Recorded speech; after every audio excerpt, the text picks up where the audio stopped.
Salut tout le monde.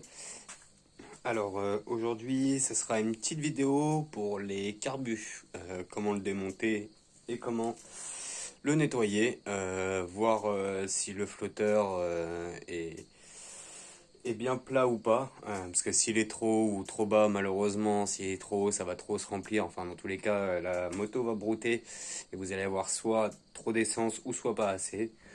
Donc voilà, c'est quelque chose qui est assez rapide. Moi j'ai commencé le démontage parce que j'ai repeint ma pipe d'admission et vu que de toute façon j'étais en train de repeindre mes roues, ma foi j'ai fait pas mal de petites choses sur la moto à gauche et à droite.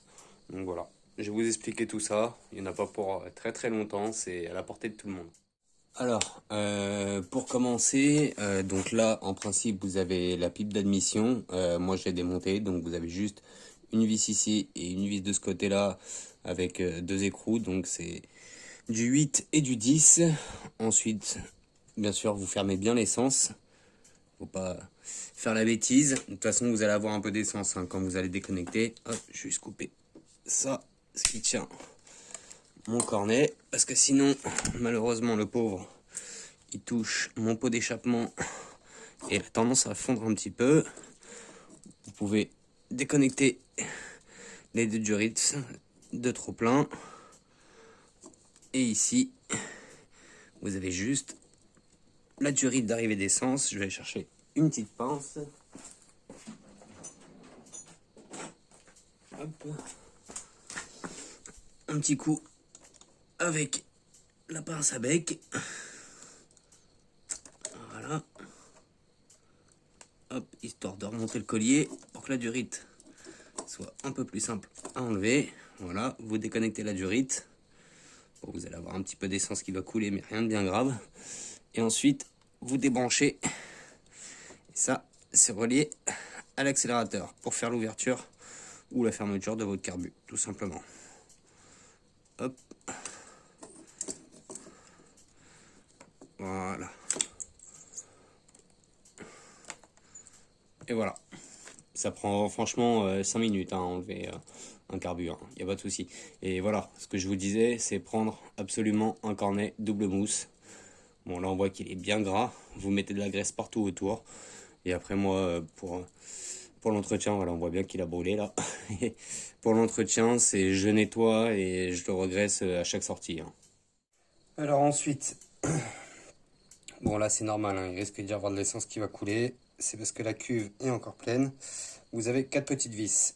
Vous en avez une ici, une là, une en dessous et une ici. Donc tout simplement, on va les enlever.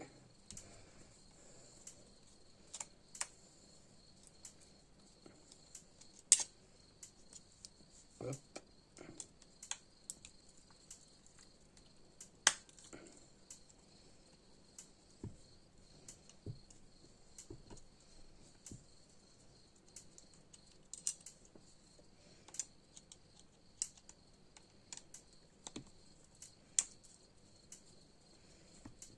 On sent déjà l'essence qui commence à couler. C'est tout à fait normal. Je vais enlever le scotch.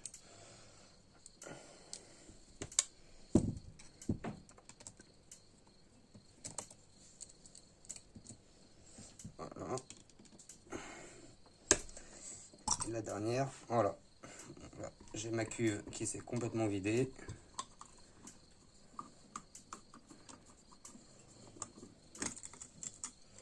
Voilà, ok. Donc voilà, là vous avez la cuve. Et ici, vous avez votre flotteur, ainsi que le gicleur principal et le secondaire. Alors, là, on voit que le mien il est à peu près bien réglé. Quand vous le mettez en fait à plat, vous le prenez dans l'autre sens. Il faut bien que le trait en fait que vous ayez ici soit parallèle à votre cuve. Donc le mien est même un petit peu trop bas, donc je pense que je vais peut-être même le relever un peu. Ouais, non, ça va peut-être le faire. Peut-être le relever un petit ch'touille. Ouais, si on va le relever un petit ch'touille. Hop. Ok. Vérifiez que vos flotteurs ne soit pas percé. Ça peut arriver, c'est rare, mais ça peut arriver. Non, ils sont bien. Ouais, nickel. Il est bien à plat. Donc bref, alors s'il n'est pas à plat, voilà, ici, vous avez une toute petite patte. Et en fait, c'est ça là qu'il va falloir venir tordre pour régler la hauteur de votre flotteur. Voilà, tout simplement. Il n'y a rien de bien compliqué. Hop. Voilà. Alors, un petit conseil, honnêtement, mettez-lui un coup de soufflette. C'est le plus simple. Bon, là, moi, je sais que le mien, il est nickel. J'ai trop rien, j'ai pas trop de merde dedans. Je l'ai démonté, je crois, il y a une semaine, quelque chose comme ça. Donc, vous lui mettez un petit coup de soufflette. Vous avez des nettoyants carburateurs. Vous lui mettez un petit coup de nettoyant. Vous mettez un bon coup de soufflette ou si vous avez une aiguille dans le gicleur, histoire que bien enlever toute la merde qui aura pu s'incruster dedans. Et puis voilà, rien de bien compliqué pour le moment. Hop, du coup, on va remettre la cuve. Donc c'est pareil, vous pouvez pas vous tromper de toute façon dans le sens du remontage de la cuve. Hein. Il y a un sens. Je sais que sur d'autres carbus, vérifiez bien vers où sont vos sorties, vos trop-pleins. Ça peut arriver que... Hop, voilà, on va pas trop la serrer non plus. Qui n'est pas forcément de sens. Sur mon ancien 125, il n'y a pas forcément de sens, sauf que la sortie n'est pas dans le même sens et malheureusement, celle du trop-plein se retrouve du côté du pot d'échappement et elle a un peu tendance à brûler. Donc, vous trompez pas. Voilà.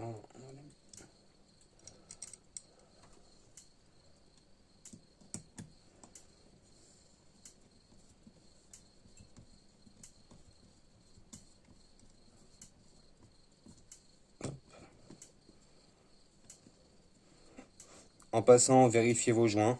Vérifiez s'ils ne sont pas craqués, s'ils ne sont pas tout secs. Sinon, ça sera le moment pour vous de les changer. J'ai une vis qui est un peu abîmée. Bon, c'est pas bien grave. Il y a pire. Voilà. Et voilà. Serrez bien, hein, ça serait bête de perdre une vis lors de votre sortie, parce que c'est vrai que malgré tout, c'est des motos qui vibrent énormément.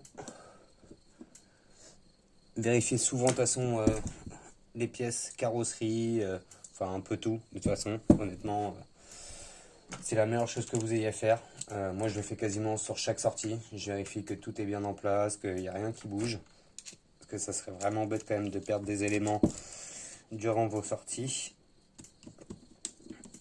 Hop.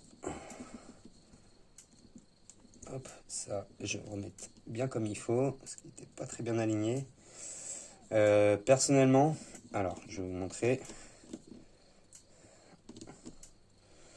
Bon, bah, je vais le faire directement. Hop, voilà. On va le démonter.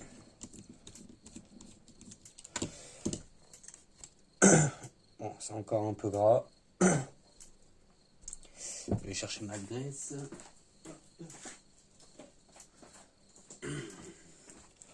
Pour éviter, moi, l'intrusion de tout... de n'importe quel détritus qui pourrait passer le long de mon carbu. Après, voilà, il y en a qui le font, il y en a qui le font pas. Je mets juste un petit peu de graisse, comme ça, sur l'entrée. Faites bien attention quand même de ne pas en mettre à l'intérieur. Ça serait bête d'avoir de la graisse dans le carburateur, parce que ça va l'obstruer. Et malheureusement, vous aurez des soucis.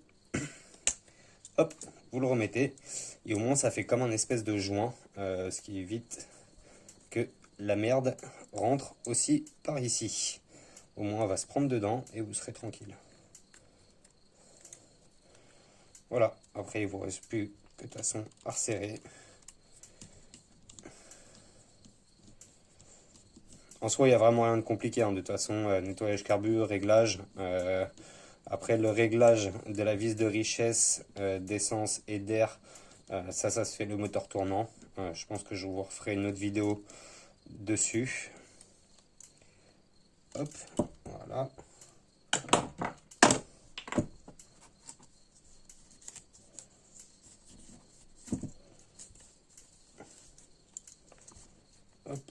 le surplus de la graisse, histoire que ça vole pas trop. Voilà, nickel. Moi personnellement, après c'est chacun sa technique, hein, de toute façon. Mon filtre à air, moi je le nettoie avec de l'essence. Je le baigne dans de l'essence, je le laisse baigner pendant 1 heure et après je le sèche bien. Je lui mets un bon coup de séchage et ensuite je viens et je le badigeonne de graisse. Vraiment je le badigeonne, hein, pour le coup, comme ça au moins je suis sûr qu'il n'y a vraiment aucune poussière ou rien du tout qui rentre par le cornet. Voilà.